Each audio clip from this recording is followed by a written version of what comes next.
দর্শক আমন্ত্রণ জানাচ্ছি আমাদের নিয়মিত আয়োজন কেমন আছে অর্থনীতি এই অনুষ্ঠানে। আমি তৌফিকুল ইসলাম খান। এই অনুষ্ঠানে কথা বলি অর্থনীতির গতি প্রকৃতি, এর সম্ভাবনা এবং চ্যালেঞ্জ নিয়ে। দর্শক, আজকে আমরা আলোচনা করব বাংলাদেশের উন্নয়নের অন্যতম একটা খুব গুরুত্বপূর্ণ বিষয় পানি নিয়ে। আমরা বাংলাদেশের যদিও নদীমাতৃক দেশ, আমাদের পুরো যে ভূখণ্ডটা এটাকে আমরা বলি হলো বদ্বীপ, ডেল্টা, পানির উপরে দাঁড়িয়ে আছে। কিন্তু তারপরেও আমরা দেখছি যে ব্যবহারযোগ্য পানির পরিমাণ বাংলাদেশে কমছে এবং বাংলাদেশের এই পানির সংকট বাড়ছে কিনা আজকে এই পর্বে আলোচনা করব। আমার সাথে আলোচনা করবার জন্য দুজন অতিথি উপস্থিত আছেন স্টুডিওতে। আমার সাথে আছেন ফায়াজ উদ্দিন আহমেদ, তিনি পলিসি ও advocacy lead Water Aid Bangladesh, এবং আমার সাথে আছেন নাজমুল হাসান, তিনি lead youth and just society Action Aid Bangladesh. আপনাদের দুজনকেই ধন্যবাদ এই অনুষ্ঠানে আসার জন্য। দর্শক, আলোচনা শুরু করছি ফায়াজ উদ্দিন আহমেদ আপনার কাছ থেকে। পানির সংকট একটা বড় ইস্যু হবে বাংলাদেশের উন্নয়নের জন্য, এইটা মনে করা আসলে খুবই কঠিন। অনেক ক্ষেত্রে এটাকে একভাবে শহরের বিষয় হিসেবে আমরা দেখতাম আগে, যে শহরে হয়তো সবার কাছে পানি পৌঁছানোর জায়গা নেই, কিন্তু এখন অধিকাংশ আমি বলবো যে গ্রামাঞ্চলে এটা একটা বড় ইস্যু হয়ে আসছে আর কি। তো মানে আসলে এই সংকটের সূত্রপাতটা কোথা থেকে হলো এবং কেন আমরা এই পরিস্থিতিতে আসলাম, নাকি এটা সবসময় ছিল আমরা বুঝতে পারি নাই? পানির সংকট আছে কিনা কিংবা বাড়ছে কিনা এটা বুঝতে গেলে আমাদের একটু আগে বুঝতে হবে যে আমরা পানিকে কিভাবে গ্রহণ করি। আপনি যেটা প্রথমে বলছিলেন যে আমাদের আসলে এখনও আমাদের ছোটবেলা থেকে এখন পর্যন্ত আমরা দেখি যে আমাদের চারিদিকে নদী, খাল, বিল, হাওর সবই আছে, হ্যাঁ। এবং আমাদের প্রায় একটা বড় অংশ আমাদের সমুদ্রও আছে, বঙ্গোপসাগরও আছে, কিংবা আমাদের উপকূলীয় অঞ্চলে তো সমুদ্রের একটা বড় অংশ আছে। আপাত দৃষ্টিতে যদি শুধু পানি বলি তাহলে পানি চারিদিকে আছে, এবং আমাদের যে বড় বড় নদীগুলো, পদ্মা, মেঘনা, যমুনা, এগুলো কিন্তু বিশাল রিসোর্স আমাদের জন্য। সমস্যাটা হচ্ছে যখন এই পানিকে আমরা মানুষের জন্য ব্যবহার করার কথা চিন্তা করছি, যে কারণে আমরা ব্যবহারযোগ্য পানি, আমরা যেটা বলি, আমাদের যারা পানি নিয়ে আমরা কাজ করি, আমাদের একটা আরেকটা শব্দ আগে লাগাই, নিরাপদ পানি, সেফ ওয়াটার। অর্থাৎ পানিটি আপনার পানযোগ্য কিনা, কিংবা পানিটি ব্যবহার করে আপনি স্বাস্থ্যবিধি কিংবা হাইজিনের যে প্রয়োজনগুলো আমাদের আছে সেগুলো পরিষ্কার করার জন্য পানি ব্যবহার করতে পারছেন কিনা। একটু যদি আমরা লক্ষ্য করি মোটা দাগে, ধরেন আপনার উপকূলীয় অঞ্চলে আমরা শুনেছি নোনা পানি, কিংবা আপনার বরেন্দ্র অঞ্চলে আমরা এখন যেটা জানতে পারছি এবং খুব সম্প্রতি আমরা শুনেছি যে আপনাদের পানি সম্পদ মন্ত্রণালয় থেকে 4টি এলাকাকে সুনির্দিষ্টভাবে চিহ্নিত করা হয়েছে যেখানে পানি সংকট অনেক বেড়ে গেছে। বাংলাদেশে 4টি এলাকা হয় এবং তার মধ্যে 3টি হচ্ছে উত্তরবঙ্গে। আমাদের একটু হয়তো অবাকই লাগতে পারে অনেকের, যে আমরা সাধারণত শুনে থাকি যে আমাদের পানি সংকট দক্ষিণবঙ্গে আছে, উপকূলীয় অঞ্চলে আছে। উত্তরবঙ্গে যে আছে এটা কিন্তু আসলে আমরা অনেক দিন লক্ষ্য করিনি। না, একটা অনেকদিন ধরে আমরা শুনেছি যেটা আমাদের আমি বলবো অন্তত 20-25 বছর আগেই আমরা অনুধাবন করতে পারছিলাম আর্সেনিকের গুরুত্বটা। জি জি, তাই না? হ্যাঁ, বর্তমান পরিস্থিতিতে যেটা আরেকটু প্রকট হয়ে উঠছে এবং যে কারণে পানির অভাবের জন্য 4টি এলাকার কথা বললাম, পানি সম্পদ মন্ত্রণালয় খুব সাম্প্রতিক একটা সমীক্ষায় তারা প্রকাশ করেছে। উপাদান তো একটা বিষয় আছে, বিভিন্ন ধরনের ক্ষতিকর উপাদান, কিন্তু পানি থাকছে না, এটা হলো কথা। পানিকে আমরা বলতে পারি যথেচ্ছ ব্যবহারের ফলে। পানি কিন্তু একটা সম্পদ। এই সম্পদটাকে আমরা যে পরিমাণ দায়িত্ব নিয়ে এবং সকলের কথা মাথায় রেখে আমাদের ব্যবহার করার কথা ছিল, সেখানে নিঃসন্দেহে ঘাটতি রয়েছে। সেটা আপনার সকল পর্যায়ে, একেবারে সাধারণ নাগরিক থেকে নীতি নির্ধারক পর্যায়ে। আমি যেটা শুরু করছিলাম আলোচনাটা, যে একটা তো ব্যবহারের কথা বললেন, কিন্তু একটু ভেঙে যদি বলেন যে এই পরিস্থিতিতে আমরা কেন পৌঁছালাম আর কি। একটা যেটা হয়েছে আপনার, যেহেতু আমরা মনে করেছি যে আমাদের চারিদিকে যেহেতু পানি আছে, আমরা যে যার মতো পানিকে ব্যবহার করতে পারবো। সেটা আপনি যদি বড় আকারে চিন্তা করি, রাষ্ট্রীয় আকারে আমরা অনেকগুলো বড় বড় সেতু বানিয়েছি, হ্যাঁ, এবং সেটার জন্য আমরা নদীকে শাসন করেছি। নদী একে একে মারা যাচ্ছে, সেটা আরেকটা বিষয়, এবং সেটা কিন্তু একটা বড় সোর্স আমাদের জন্য। আপনারা যদি লক্ষ্য করে দেখেন, আমাদের যে বড় বড় নগরগুলো আছে, সেই নগরগুলোর নাগরিকদের খাবার পানি সরবরাহের জন্য নিকটবর্তী নদী থেকে পানি আনতে হয়, সেটাকে শোধন করে তারপরে তাদের ব্যবহারের জন্য দেওয়া হয়। তো একে একে যদি নদীগুলো মারা যায়, একদিকে এটা, অন্যদিকে আমরা শহরের যে খাল নালাগুলো ছিল ওগুলোকে একে একে ভরাট করা শুরু করেছি। তার মানে আমি যেটা মনে করেছি যে আমার জন্য খুব সহজলভ্য, এটার জন্য মানে মানুষের মধ্যে আমি যেটা দেখেছি কাজ করতে গিয়ে, মানে এখনো অনেকের মধ্যে পানিকে টাকা দিয়ে কিনতে হয় এটা মানে তাদের বিশ্বাসযোগ্য মনে হয় না। পানি তো আমার চারপাশে আছে, যে কোনো সময় যে কোনো উপায় আমি পেতে পারি। তো এই যে আমরা দায়িত্ব না নিয়ে ব্যবহার করেছি যখন, এবং পানির উৎসগুলোকে যখন একটা একটা করে আমরা যেটা বলছিলাম মানে মেরে ফেলেছি যখন, তখন কিন্তু আপনার ক্রমশ তার যে সরবরাহ সেটা কিন্তু কমা শুরু করেছে। এক, দ্বিতীয়ত আপনার আমাদের আরেকটা বড় কিন্তু রিসোর্স হচ্ছে বৃষ্টিপাত। এই বৃষ্টিপাতের ব্যবহারটাও যদি আমরা সঠিকভাবে ম্যানেজ করতে পারতাম, হ্যাঁ, যদিও রেন ওয়াটার হারভেস্টিং নিশ্চয়ই শুনে থাকবেন অনেকে যারা এই বিষয়গুলো নিয়ে বিশেষ করে মাঠ পর্যায়ে কাজ করে, দক্ষিণাঞ্চলে তো এটা করা হচ্ছে, কিন্তু সেখানেও কিন্তু যে পরিমাণ করা উচিত ছিল সেটা যথেষ্ট করা হয়ে ওঠেনি, এবং এটা যথেষ্ট এখন আমরা মানে এখনো অনেক কিছু করার বাকি আছে সেখানে। আচ্ছা, আমি এই জায়গাটাতে একটু নাজমুল হাসান আপনার কাছে শুনি, পানির সংকটের যে একটা উন্নয়নের দৃষ্টিভঙ্গি থেকে যদি আমি দেখি, তাহলে আমার কোন কোন পরিসরে জীবনের এটার আসলে আমি প্রভাবগুলো দেখতে পাই, এইটা যদি একটু আমাদেরকে মনে করিয়ে দেন, কতখানি ব্যাপ্তি আসলে এই সংকটের। পানি তো আসলে শুধু পানি না, আমরা পানিকে কিন্তু জীবনের সমর্থক হিসেবে ব্যবহার করি, অনেক সময় আমরা বলে থাকি। আপনি চিন্তা করেন, পানি যদি না পাওয়া যায় তাহলে কৃষিকাজ কিভাবে হবে? যে পানিটা দিয়ে আমরা আসলে কৃষিকাজ করতে পারি, মানে মিষ্টি পানি, পানি যদি না পাওয়া যায় তাহলে কিভাবে হচ্ছে আমাদের প্রতিদিনকার যে ব্যবহার্য পানি, হাইজিন কিভাবে মেনটেন করা হবে? পানি যদি না পাওয়া যায়, ইভেন আপনি আজকে নদীগুলো দূষণের কথা, নদীগুলো দূষিত কারণটা কি? সেখানেও ইন্ডাস্ট্রিতে পানি লাগছে। পানিটা আমার সব ধরনের অর্থনৈতিক কর্মকাণ্ডেই দরকার হয়, আমি এটা বুঝতে পারি না পারি একদম। এবং আপনি দেখেন আজকে আমাদের ফায়েজ ভাই বলছিলেন আমাদের নদীগুলো মরে যাওয়া, রুটগুলো বন্ধ হয়ে যাওয়া। তার মানে আপনি যদি রুটগুলো বন্ধ হয়ে যায়, আমরা ছোটবেলায় দেখেছি খাল নদী মিলেই হচ্ছে আমাদের একটা বড় অংশ বিস্তৃত ছিল। তো সেই রুটগুলো বন্ধ হয়ে যাওয়া মানে কি? মানে হচ্ছে যে গ্রামের যে মানুষ তার যাতায়াতের যে অবস্থা সেটাকে অনেক বেশি কস্টলি হয়ে যাওয়া, অনেক সময় বন্ধও হয়ে যাওয়া। এবং এইটার যে অর্থনৈতিক উপরে যে একটা প্রভাব আছে, সেই প্রভাবটা আসলে সামগ্রিক। এইটা পানি মানে হচ্ছে শুধু আমার দিনে 3 লিটার পানি লাগছে বিষয়টা সেরকম না। সেইটাকে দেখলেই বরঞ্চ আমরা পানিকে একটা ন্যারো ডিসকোর্সের ভিতরে ঢুকিয়ে ফেলি। আমার কাছে মনে হয় সেইটা প্রবলেমেটিক। আমার কাছে মনে হয় যে পানিকে এই যে ব্রডার অ্যাসপেক্টে দেখাটা দরকার, এবং এই দেখাটাই আসলে হচ্ছে আমরা বলে থাকি যে ওয়াটার গভর্নেন্স। কারণ আপনি পানি যখন আলোচনা করবেন তখন পানিকে ওয়াটার গভর্নেন্স এবং সামগ্রিক গভর্নেন্সের অংশ হিসেবে যতক্ষণ না পর্যন্ত আমরা না দেখতে পারবো, তখন এই সংকট থেকে বের হয়ে আসা খুব মুশকিল। আমি যদি বাংলাদেশের উন্নয়নকে একটু পিছন ফিরে দেখি, তাহলে আমি দেখি 80-র দশক থেকে আমাদের দেশে প্রথমত গ্রামাঞ্চলে ওই সুপেয় পানির জন্য আমরা টিউবওয়েল ব্যবহার শুরু করি, এবং তারও আগে কিছুটা, এবং বিশেষত আমি মনে করি যে 70-এর দশক 80-র দশকে এটা বড় পরিসরে বেড়েছে, সেটা হলো সেচ ব্যবস্থা। বড় আমরা যে খাদ্যে স্বয়ংসম্পূর্ণ বা ধান উৎপাদনে স্বয়ংসম্পূর্ণ বলি আমরা, সেইটার একটা বড় মানে ভূমিকা রেখেছে বড় ফসল, যার পেছনে আবার এই ভূগর্ভস্থ পানিকে ব্যবহার করাটা, ওইটাই হচ্ছে আসলে ওই অপরিকল্পিত চিন্তার জায়গা, অপরিকল্পিত উন্নয়ন যেটা আমরা বলি। ধরেন আমরা যখন টিউবওয়েল শুরু করলাম এই দেশে, তখন কিন্তু আমরা জানতাম না যে টিউবওয়েল এর পরবর্তী কনসিকুয়েন্সটা কি, এখান থেকে আর্সেনিক দূষণ হবে কিনা, পানির স্তর নিচে যাবে কিনা, নেমে যাবে কিনা, বা ঠিক কোন মাত্রায় ব্যবহার করা যাবে, সেইটার তো কোনো রকমের আমাদের কি কোনো সমীক্ষা ছিল, কোনো জরিপ ছিল না? হয়তো এটা বৈজ্ঞানিক আন্ডারস্ট্যান্ডিং যেটা হয়, অনুধাবনটাও বোধহয় না ছিল না, পরিষ্কার ছিল না। এবং তখন আমার কাছে যেটা মনে হচ্ছিল যে পানি আসলে অফুরন্ত একটা যে ন্যারেটিভ, আমার কাছে মনে হয় এটা ফলস একটা ন্যারেটিভ, যে আমরা পানির উপরে ভাসছি, আমাদের এখানে অফুরন্ত পানি আছে, এই পানি কখনোই শেষ হবে না, কিন্তু আমরা দেখছি পানি শেষ হচ্ছে। এবং আমরা যে ঢাকা বসে কথা বলছি, এখানে প্রতি বছর পানির স্তর নিচে নেমে যাচ্ছে, এবং যে হারে এক্সপ্লয়েড হচ্ছে পানিগুলো। বরেন্দ্র অঞ্চলের কথা ফায়েজ ভাই বললেন, পার্বত্য চট্টগ্রাম আমরা জানি পানি পাওয়া যাচ্ছে না সেখানে আর কি। তো এইগুলো যদি প্রতিদিনই আমাদের দেখা যাচ্ছে যে বিষয়টা আমাদের প্রাচুর্য ছিল, সেই বিষয়টা এখন আর প্রাচুর্য নাই।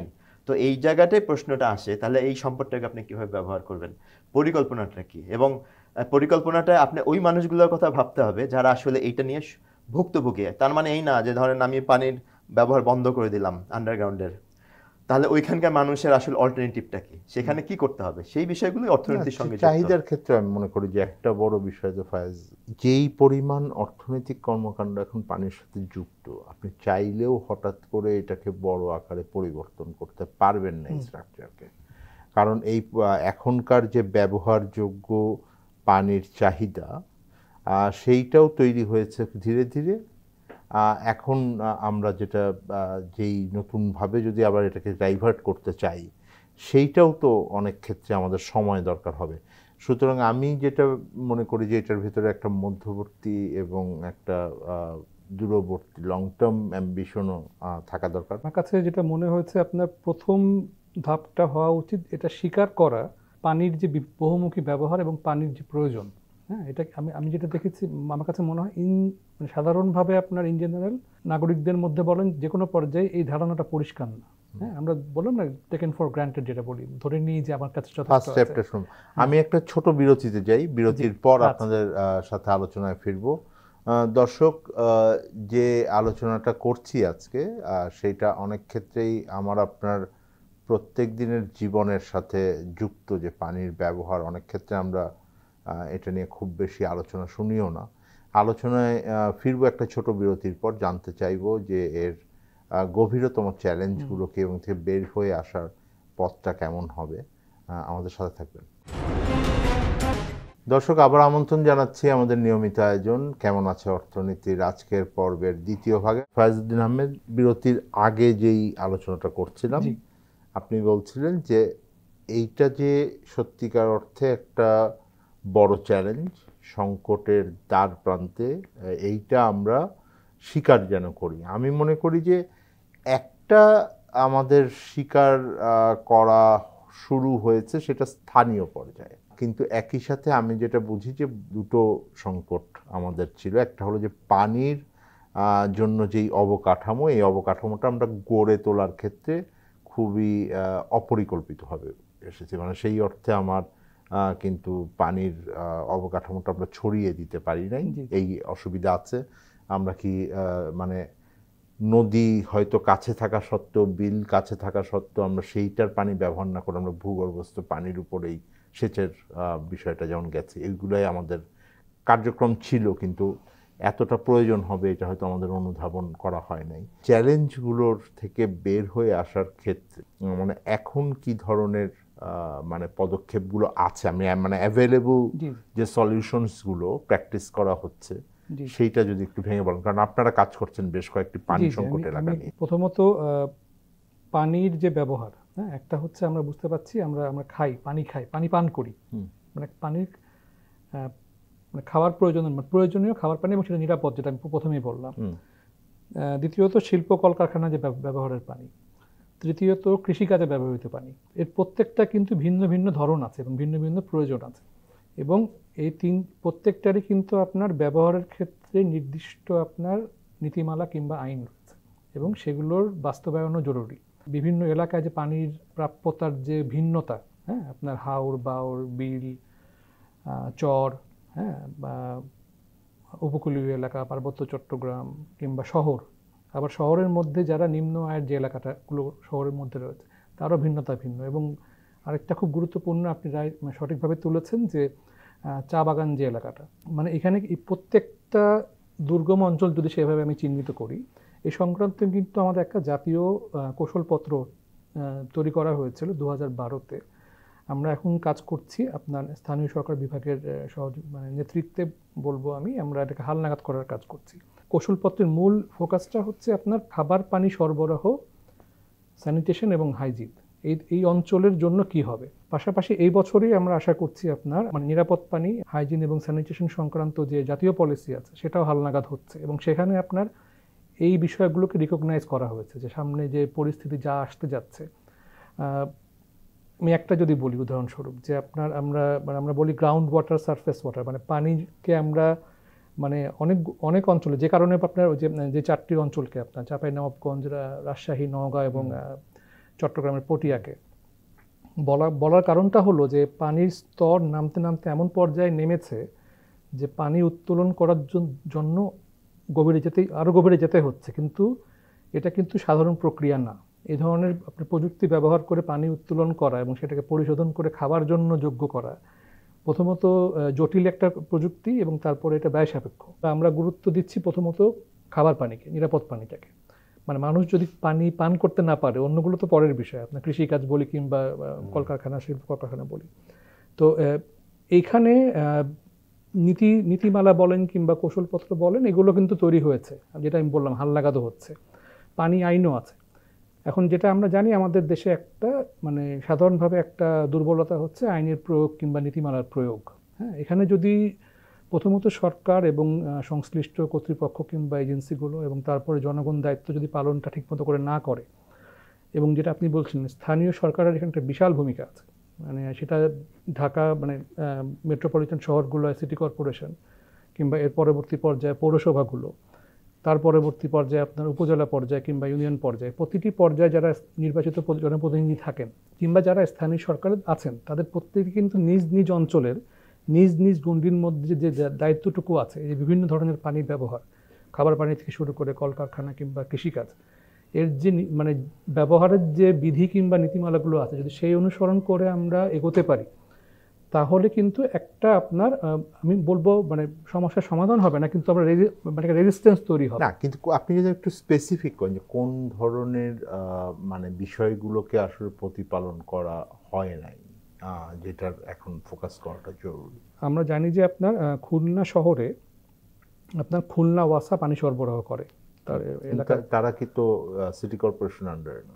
না, ওয়াসা একটি মানে স্বায়ত্তশাসিত প্রতিষ্ঠান, সিটি কর্পোরেশন হচ্ছে স্থানীয় সরকার প্রতিষ্ঠান। হ্যাঁ, এই একই অবস্থা ঢাকাতে, রাজশাহীতে এবং আপনার চট্টগ্রামে, সবগুলোতে, এবং প্রত্যেকটা ভিন্ন ভিন্ন।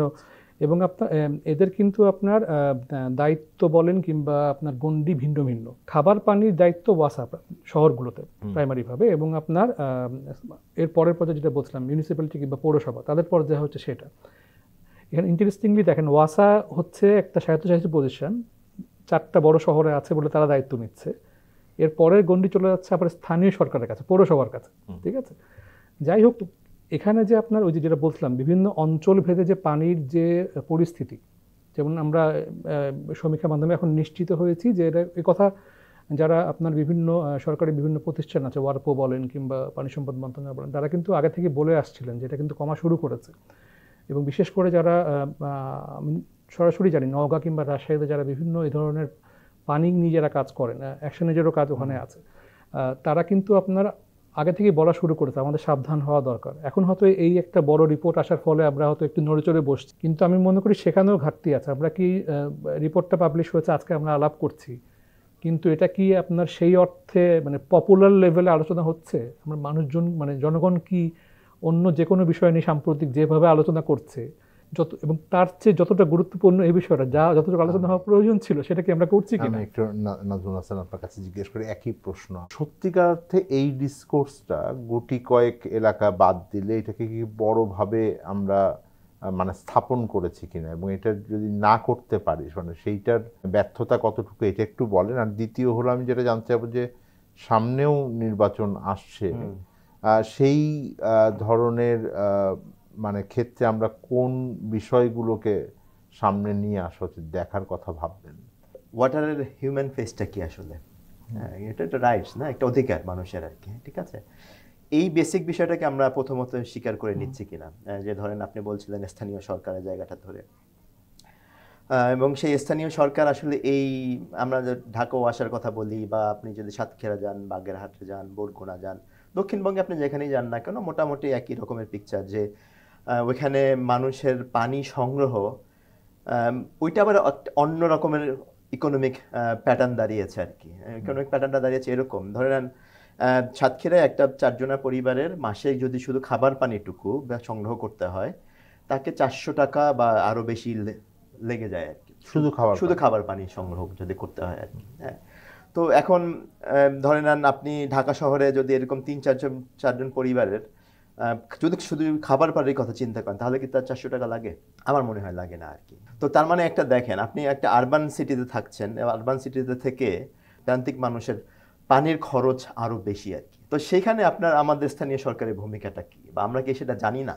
আমরা কিন্তু সেটা জানি যে এখানে পানি ওয়াটার ওই যে রাইটসের থেকে অনেক দূরে সরে গিয়েছে, ওটা এখন অনেক সময় কমোডিটি হয়ে যাচ্ছে, বিজনেস হয়ে যাচ্ছে আর কি জায়গাটা ধরে আর কি। হ্যাঁ, তো সেখানেই আমার মনে হয় ভূমিকাটা নেওয়ার দরকার। এবং সেই ভূমিকাটা কিভাবে হয়েছে, ধরেন আমরা অনেকগুলো ট্রিটমেন্ট প্ল্যান করেছে, আমরা অনেক এনজিওরা কাজ করার চেষ্টা করছি, কোথাও কোথাও পিএসএফ হচ্ছে, কোথাও কোথাও হয়তো PSF টা একটু যদি বুঝিয়ে এটা হচ্ছে পন্ডস অ্যান্ড ফিল্টার, যেটাকে আমরা বলছি যে পুকুরের একটা ফিল্টার দিয়ে খাবার পানি, পুকুরে পানিকে খাবার যোগ্য করার একটা ব্যবস্থাপনা। কোথাও কোথাও আরেকটু আধুনিক প্ল্যান্ট হচ্ছে, রিভার অসমোসিস প্ল্যান্ট হচ্ছে, যেখানে লবণাক্ত মুক্ত করার চেষ্টা করা হয় আর কি। তো এগুলো হচ্ছে বিভিন্ন রকমের উদ্যোগ, কিন্তু আমাদের কাছে যেটা মনে হয় যে এই উদ্যোগগুলো আসলে ওই মানুষের অধিকারকে বাস্তবায়ন করার জন্য কতটুকু সহায়ক, নাকি অধিকারের পাশাপাশি অন্য উদ্দেশ্য এখানে আছে, সেই বিষয়গুলো বিবেচনা করার দরকার। আমরা এখানে যেটা বলতে চাই আসলে, যে আসলে এই সংকটটা কেন তৈরি হয়েছে, আমরা কি খালি শুধুই বলবো যে এই সংকটের পিছনে শুধু জলবায়ু পরিবর্তন দায়ী, সমুদ্রের পানি উচ্চতা বেড়ে যাওয়ার কারণে কি শুধুমাত্র দায়ী, নাকি এখানে গভর্নেন্সের সংকট আছে এখানে? না, আমরা দেখেছি যে অনেক সময় যে লবণ পানি কিভাবে কমিউনিটির ভিতরে ঢুকানো হয়, লবণ পানি কিভাবে পুকুর নালার ভিতরে ঢুকানো হয়, অনেক কারণে আছে। দক্ষিণ অঞ্চলে এটা একটা বড় সমস্যা, কারণ ওখানে যারা চিংড়ি ঘেরের চাষ করেন জি, তাদের একটা গোষ্ঠী স্বার্থ আছে যে ওই লবণ পানির দরকার হয় চিংড়ির জন্য, হ্যাঁ, এবং খাদ্যযোগ্য পানীয় সেখানে চলে যাচ্ছে, নষ্ট হয়ে যায়। এবং আমরা জানি এটা হচ্ছে, এই সংকটটা আবার সারা বছর কিন্তু এক না। আমরা দেখেছি যে এই বর্ষাকালে এই সংকটটা মোটামুটি একটা কন্ট্রোলের মধ্যে থাকে, যখন শুষ্ক মৌসুম চলে আসে তখন লবণাক্ততার মাত্রা আরো বেড়ে যায় এবং পানির সংকট আরো বেড়ে যায়। এবং আমরা ওইখানে আরো দেখেছি যে ধরেন একসময় সাতক্ষীরা অঞ্চলে আমরা দেখেছি যে কিছু খাস পুকুর ছিল, যে পুকুর দিয়ে পানি সংগ্রহ করা হতো আর কি। হ্যাঁ, আমরা দেখেছি দীর্ঘদিন ওই পুকুরগুলো আবার দখল হয়ে গেছে বা ভরাট হয়ে গেছে বা পরিচর্যা নাই, সে পুকুরগুলো ব্যবহারযোগ্য নাই আর কি। তাহলে এই যে জায়গাগুলো তৈরি হচ্ছে, এই জায়গাগুলোকে আপনি কিভাবে দেখবেন? এই জন্যই আমরা বলার চেষ্টা করছি যে পানিকে আসলে আমরা কিভাবে দেখছি।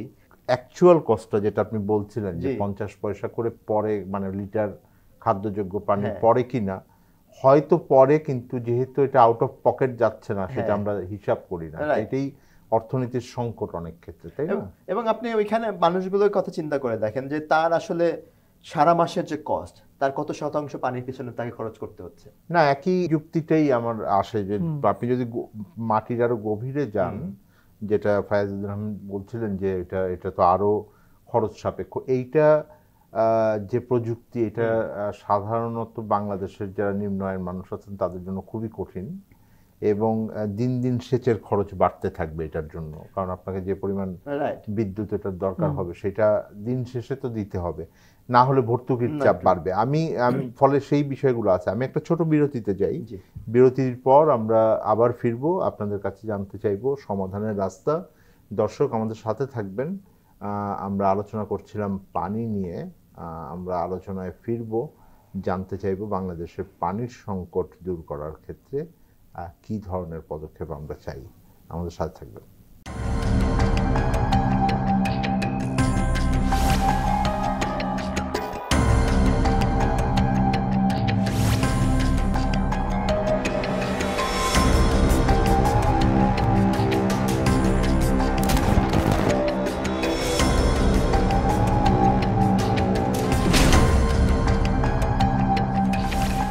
বিশেষ টকশো ফ্যাসিবাদের দিনলিপি দেখবেন প্রতি রবি থেকে বৃহস্পতিবার সন্ধে 6:30। নাজমুল হাসান, বিরতির আগে আমরা আলাপ করছিলাম পানির সংকটগুলো, এটার বিভাজিতভাবে বলছেন যে নিম্ন আয়ের মানুষরা বেশি এটার সংকটে পড়েন। এটার ভেতরে একটা বড় জায়গা আছে যে অনেকগুলো আঞ্চলিক বৈষম্য আছে। আপনি সাতক্ষীরা, দক্ষিণাঞ্চল সহ এখন উত্তরাঞ্চল, চা বাগান, বিভিন্ন এলাকার কথাই আমরা এসছে। সমাজের ভেতরে, পরিবারের ভেতরেও নারীদের উপরে এটার সংকটটা বেশি। এইটা অনেক ক্ষেত্রেই আমাদের স্বাস্থ্যর সাথে, আমাদের অর্থনীতির সাথে যুক্ত আছে, সেক্ষেত্রেও এক ধরনের বৈষম্য রয়েছে। সমাধানের কথাগুলো বলবো। আমাকে যদি প্রথম বলেন যে কিছু সলিউশন যেগুলো আপনারা লোকাল লেভেলে এখন প্র্যাকটিস করছেন।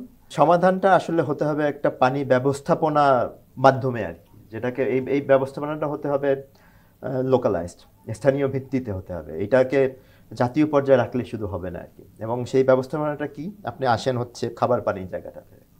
প্রথম কথা হচ্ছে আমাদের সারফেস ওয়াটারটাকে আমরা কিভাবে ব্যবহার করতে পারছি সেদিকে অনেক নজর দিতে হবে আমাদের। এবং সারফেস ওয়াটারের ধরেন আমাদের উৎস কি, সারফেস ওয়াটারের উৎস হচ্ছে একটা হচ্ছে আমাদের নদী খাল বিল একটা, আরেকটা হচ্ছে রেইন ওয়াটার হারভেস্টিং।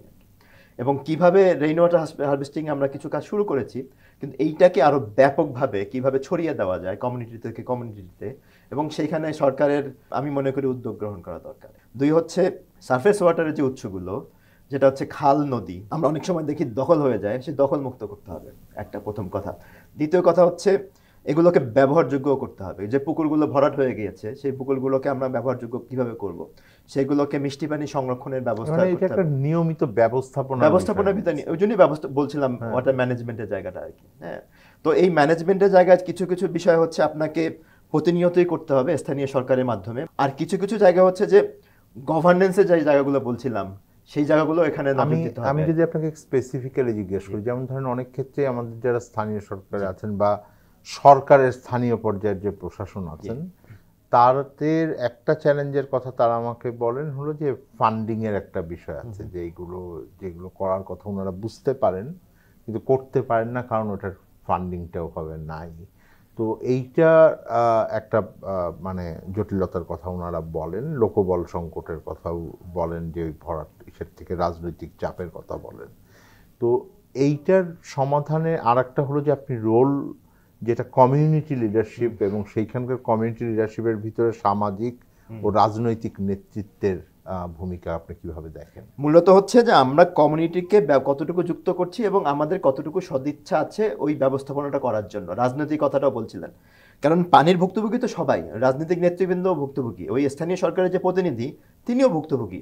কিন্তু এখন উদ্যোগটা হচ্ছে জায়গাটা, এখন মনে করা হচ্ছে যে উদ্যোগটা আসলে কে নিবে। প্রকল্প শেষ হয়ে গেলে এটার যে দায়িত্ব নিয়ে নেওয়া, সেই বিষয়টা মিসিং হয়ে যায়। এইটা সমাধানের রাস্তা কি? মানে এটা কি, মানে আমি একটা দেখি যে এইটার ভেতরে যে পল্লী বিদ্যুতের মতন যেমন সমিতি করে এইটা টিকিয়ে রাখা হয়েছিল না, এটা প্রথমে কিছু এটার ইনফ্রাস্ট্রাকচারের জন্য ফান্ড আসে, কিন্তু মেইনটেনেন্সের টাকা আসে পল্লী বিদ্যুতের সমিতির বিল থেকে। তো পানির ক্ষেত্রেও কি এই ধরনের সমাধানের রাস্তা আছে? এই মডেল আছে কমিউনিটি ব্যবস্থাপনায়। কিভাবে হচ্ছে কমিউনিটি তার নিজস্ব ব্যবস্থাপনায় একটা পিএসএফ কে আপনার সংরক্ষণ রক্ষণাবেক্ষণ করবে। মানে এই দায়িত্বটা কি কমিউনিটির কাছে থাকবে নাকি এটা স্থানীয় সরকার? এটা আমাকে যদি জিজ্ঞেস করেন আমি বলবো এটা স্থানীয় সরকারের কাছে যেতে হবে। আচ্ছা, আমি একই প্রশ্নটা ফায়াজউদ্দিন আহমেদের কাছে আছি, কারণ আপনারা, আমি জানি ওয়াটার এইডের থেকে বিভিন্ন বাংলাদেশের বিশেষ করে সংকটপূর্ণ এলাকা যেগুলো আছে সেখানে ব্যাপক আকারে বিভিন্ন ধরনের মডেলে কাজ করেছেন। হ্যাঁ, আপনাদের কাছে কি মনে হয় সবচাইতে মানে সাকসেস কোন সময় এসছে এই ধরনের ক্ষেত্রে আর কি, যে প্রকল্প চলে গেলে নিয়ে যাওয়া, আর একটা আমরা বলি শব্দ ব্যবহার করি আমরা স্কেলিং আপ, মানে ছড়িয়ে দেওয়া। হয়তো একটা দুটো জায়গায় আপনারা সাফল্য এনে দেওয়া যাচ্ছে বেসরকারি পর্যায় থেকে উদ্যোগ নিয়ে, সেইটাকে আরো বড় পরিসরে কিভাবে ছড়িয়ে দেওয়া যায়? প্রথম শব্দটা হচ্ছে কাঠামো, দ্বিতীয়টা হচ্ছে সিস্টেম, তৃতীয়টা হচ্ছে ন্যায্যতা, এবং চতুর্থটা হচ্ছে অধিকার। তার আগে বললেন দুটো বিষয়ে আমাদের মানে একমত হতে হবে জাতিগতভাবে। একটা হচ্ছে যে আপনার অর্থনৈতিক অবস্থান কিংবা সামাজিক অবস্থানের পরিপ্রেক্ষিতে এই পানির মূল্য একরকম হওয়াটা কোনোভাবেই ন্যায্য না, এটা আমাদের স্বীকার করতে হবে। আমাদের ঢাকা শহরের ধরেন যে অঞ্চলগুলোতে একটু উচ্চ আয়ের মানুষ থাকেন এবং যে অঞ্চলগুলোয় নিম্ন আয়ের মানুষ থাকেন, তারা যদি একই রেট মানে দামে আপনার পানি কেনেন, এটা ন্যায্য কোনোভাবেই হয় না। এটা কিন্তু আমরা বিবিএস-এর একটা জরিপেও পেয়েছি, আমরা ওয়াটার এড একসঙ্গেই করেছিলাম এই জরিপটা। কাঠামোটা কেন বলছি আমি, কারণ আপনার গ্রামাঞ্চল মানে একটা খুব মোটা দাগে ভাগ আছে। গ্রামাঞ্চলের পানি সরবরাহের দায়িত্ব যেমন আমি পৌরসভার কথা বললাম, কিন্তু আপনার তার জন্য যে আপনার প্রযুক্তিগত যে আপনার বিভিন্ন প্রযুক্তির প্রয়োগ এবং তার যে রক্ষণাবেক্ষণ, হ্যাঁ, কিংবা তার যে বিভিন্ন ইনোভেশন আনা, এটার দায়িত্ব কিন্তু জনস্বাস্থ্য প্রকৌশল অধিদপ্তরের, তাদের মাধ্যমে কিন্তু এটা করা হয়। হ্যাঁ, ঢাকা যেটা আমি ওয়াসার উদাহরণ দিচ্ছিলাম, এই 4টা ওয়াসা যে আমাদের এখন আছে, এবং কথা হচ্ছে হয়তো আরও ওয়াসা বাড়বে, বিভাগীয় প্রত্যেকটা শহরে হবে। এখানে কিন্তু আবার জনস্বাস্থ্য প্রকৌশল অধিদপ্তরের কোনো ভূমিকা নাই। এই অঞ্চলটা হচ্ছে মূলত আপনার ওয়াসা এবং সিটি কর্পোরেশনগুলো তাদের দায়িত্ব। এই প্রতিষ্ঠানগুলো কিভাবে কাজ করে কিংবা এই প্রতিষ্ঠানগুলোর দায়িত্বগুলো কি, এক ধরনের সমন্বয়হীনতা দেখেন। সমন্বয়হীনতা কমে এসেছে, আগে আরো বেশি ছিল, বর্তমান সময়ে বেশ কমে এসেছে। হ্যাঁ, দ্বিতীয়ত আমি যেটা বলছিলাম যে আপনার মানে ন্যায্যতা কথাটাও আমি বললাম, কাঠামোও বললাম, আরেকটা হলো আপনার সিস্টেমগুলো, মানে অর্থাৎ এই কাঠামোগুলো কিংবা এই প্রতিষ্ঠানগুলো কোন প্রক্রিয়ায় চলে সেটা আপনার ন্যায্য কিনা, কিংবা আমার লাস্ট যে পয়েন্টটা যেটা খুব সম্প্রতি আপনার আমাদের উচ্চ আদালত থেকেও বলা হয়েছে, পানি হচ্ছে মানবাধিকার আমাদের। মানে ইন্টারেস্টিংলি আপনার বেশি দিন আগে কিন্তু না, যখন আপনার গ্লোবালি পানিকে মানবাধিকার হিসেবে স্বীকৃতি দেওয়া হয়েছে মানে জাতিসংঘ পর্যায়ে, সেটাও আপনার এই দশকের মধ্যেই হয়েছে, মানে গত 5 থেকে 10 বছরের মধ্যেই হয়েছে, এবং বাংলাদেশের একটা আদালতের মাধ্যমে জানতে পারলাম আমরা। আমার কাছে মনে হচ্ছে আমরা প্রথমে বলছিলাম যে এটাকে মানে পানির সংকটটাকে স্বীকার করা আগে, এবং তারপরে যদি অধিকার হিসেবে স্বীকৃতি দেওয়া হয় তখন কিন্তু মানে আপনার স্বাভাবিকভাবে দায়িত্বগুলো চলে আসবে, মানে আইনি স্বীকৃতি কিংবা ভিত্তি দেওয়ার পাশাপাশি তার প্রয়োগ, তার জন্য যে জবাবদিহিতার যে ব্যবস্থাগুলো নেওয়া দরকার আরো শক্তিশালী হবে, সেটা আপনার তখন ওই যে এই কারণে কাঠামো কথাগুলো বললাম, যে প্রতিষ্ঠানগুলো এর দায়িত্বে আছে কিংবা আপনার সংশ্লিষ্ট নাগরিকরা যে প্রতিষ্ঠানের সঙ্গে সংযুক্ত সার্ভিসটা নেওয়ার ক্ষেত্রে, উভয়েরই কিন্তু জবাবদিহিতা এবং দায়িত্ব আছে, উভয়কেই অংশগ্রহণ করতে হবে। আমি যদি অধিকার চাই আমাকে দায়িত্বও তো পালন করতে হবে। তো তেমনি রাষ্ট্রকে আমি যেমন দায়বদ্ধ করব, এবং আমি মনে করি আজকে এই ফোরামের মাধ্যমে আমি এটাও তুলতে চাই, আমাদের যেহেতু আপনি বললেন সামনে নির্বাচন আসছে, রাজনৈতিক দলগুলোর কিন্তু আমি মনে করি তাদের ম্যানিফেস্টোতে কিংবা তাদের পরিকল্পনা সামনে আনছেন, বিভিন্ন দফা সামনে আনছেন কিংবা বিভিন্ন রোডম্যাপ সামনে আনছেন, সেখানে এই বিষয়টাকে খুবই গুরুত্ব দিয়ে তাদের অন্তর্ভুক্ত করা উচিত, এবং সেই অনুযায়ী তারা কি পরিকল্পনা নিচ্ছেন আসলে সংকটকে মোকাবেলায়, আমি মনে করি জনগণদের সেটা বিচার করা উচিত এবং তার ভিত্তিতে তার সিদ্ধান্ত নেওয়া উচিত। ধন্যবাদ আপনাদের দুজন। দর্শক, আমরা সত্যিকার অর্থেই যে বিষয় নিয়ে খুব বেশি কথা বলি না, আজকে এমন একটা বিষয় নিয়ে এসেছি কিন্তু যেটার প্রতিদিন আমাদের প্রয়োজন হয়, এবং আমি নিশ্চিত বাংলাদেশ টেলিভিশনের অনেক দর্শক আছেন যারা এই ধরনের প্রক্রিয়ার ভিতরে প্রতিদিন ধরে যাচ্ছেন, এই সংকটের ভিতর দিয়ে যাচ্ছেন। পানিকে আমাদের সত্যিকার অর্থে আবার নতুন করে ভাবার দরকার আছে, এবং এর ব্যবহার, ব্যবস্থাপনা এবং এটার ক্ষেত্রে যেন সুবিচার একটা থাকে, ন্যায্যতা একটা থাকে, সেই বিষয়টি খুবই গুরুত্বপূর্ণ হয়ে সামনের দিনে বাংলাদেশে আসবে, এবং এটা একটা উন্নয়নের একটা অন্যতম প্রধান চাহিদা হিসেবে আমাদেরকে দেখতে হবে। আজকের অনুষ্ঠান শেষ করছি দর্শক। আমরা শুধু এই আশা রেখে যাচ্ছি যে সামনে যে সরকার আছেন এবং অন্তর্বর্তীকালীন সরকারের যে কয় মাস আছেন, সেক্ষেত্রে পানির গুরুত্বের গভীরতাটা তারা অনুধাবন করে এটাকে কার্যে পরিণত করবেন। আমরা বাংলাদেশের বিশাল অংশের যে মানুষ এখন পানি সংকটের ভেতর দিয়ে যাচ্ছেন বা সামনে পড়তে যাচ্ছেন, তাদের জন্য কাজ করাটা আমাদের জন্য সামনের দিনে সহজ হবে। আমাদের সাথে থাকবার জন্য ধন্যবাদ। আমরা আজকের পর্ব শেষ করছি। সামনে আবার আপনাদের সাথে যুক্ত হব, জানতে চাইব কেমন আছে অর্থনীতি।